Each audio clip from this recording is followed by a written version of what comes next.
নমস্কার, travel with উর্পি নতুন একটি ভ্লগে আপনাদের সকলকে স্বাগত। আজ আমরা মেঘালয়ের কিছু আশেপাশের দর্শনীয় জায়গাগুলো ঘুরব। আমরা কিন্তু মেঘালয়ের এই জায়গাগুলো ঘোরার জন্য এমটিডিসির গাড়ি বুক করেছিলাম। যেদিন পৌঁছেছিলাম মেঘালয় সেদিনই সন্ধ্যাবেলা গিয়েছিলাম এমটিডিসির অফিসে। এখানে কিন্তু গিয়েই বুক করতে হয়, তারপর আমরা এগুলো বুক করে নিয়েছিলাম। তো চলুন, এখন যেখানে এলাম সেটা কিন্তু ওয়ার্ডস লেক। এখানে নাকি একসময় রবীন্দ্রনাথও এসে বসতেন এবং বিশ্রাম নিতেন। তারপরেই চলে এলাম এলিফ্যান্ট ফলস দেখতে। এলিফ্যান্ট ফলসের প্রথম যেটি দেখছেন সেটি কিন্তু তার প্রথম ধাপ। এই যে এলাম, দেখতে পাবেন কি দারুণ এই ফলসটা। এটা কিন্তু প্রথম ধাপ। এখানে প্রবেশের জন্য কিন্তু আলাদা করে টিকিট কাটতে হয়েছিল। তো টিকিট কাটবার পর আমরা নিচে নেমে গেলাম এবং এখানে কিন্তু টোটাল 3টে ধাপ আছে। এটা ফার্স্ট স্টেপ, খানিকটা সিঁড়ি দিয়ে নেমে গেলেই দেখাবো আপনাদের সেকেন্ড স্টেপ, আর থার্ড স্টেপে যেতে গেলে আরও খানিকটা নিচে নামতে হবে। তো জানেন তো, যাদের ছোট বাচ্চা আছে বা বয়স্ক মানুষ তারা কিন্তু একটু দেখে শুনে নামবেন, কেননা জায়গাটা কিন্তু ভীষণ পিচ্ছিল, অনবরত জল পড়ে যাচ্ছে, তবে তার ভিউ কিন্তু অসাধারণ। এই যে দেখছেন, এটি কিন্তু সবে সেকেন্ড ধাপ।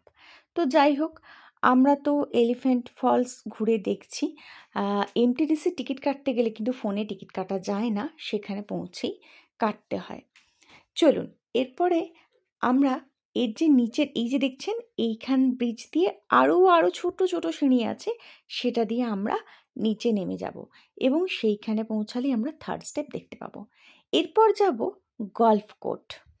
জানেন তো, আমরা মেঘালয় দুটো হোটেল বুক করেছিলাম। তো সেকেন্ড যে হোটেলটা ছিল সেটা একদম গল্ফ কোর্টের গায়ে।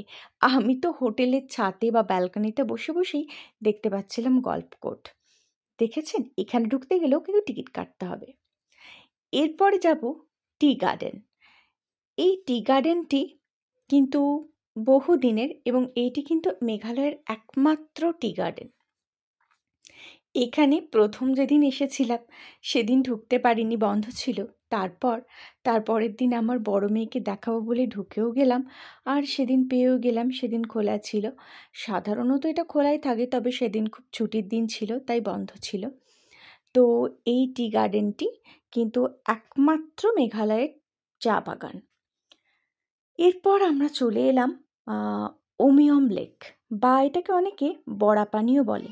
তবে যদি ধরুন আপনারা শিলং যান, মানে গুয়াহাটি থেকে যদি শিলং যান তাহলেও দেখতে পাবেন এটি রাস্তায় পড়ে।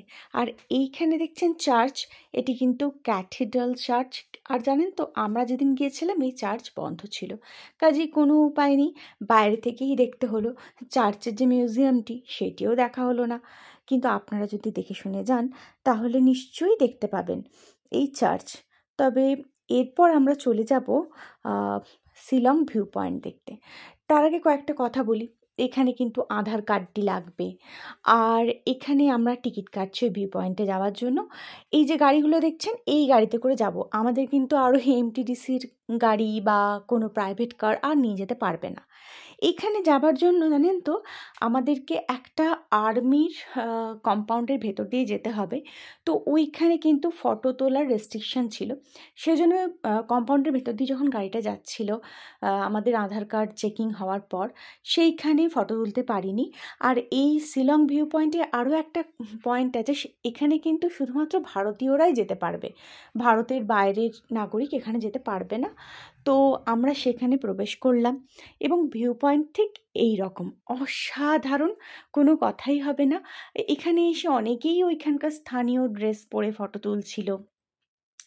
আমরা আবার একটুখানি ওপরে উঠে গিয়েছিলাম, ওখানে দেখা যাচ্ছিল সেখান থেকে যত দূরের জিনিস দেখা যায় সেই যন্ত্রে আমরা দেখছিলাম। তো আমরা সেই দূরবীক্ষণ যন্ত্রগুলো যে দেখছিলাম, যতটা দূরে মানে পুরো শিলংটাকে দেখা যাচ্ছিল। সেখানেও আমাদের আলাদা করে টিকিট কাটতে হয়েছিল। আমি সেই জায়গাটাও আপনাদের দেখাবো। এই যে গাড়িগুলোতে করে ফিরে যাব, যে কোনো একটা গাড়িতে করে ফিরলেই হবে, শুধু টিকিট থাকলেই হলো।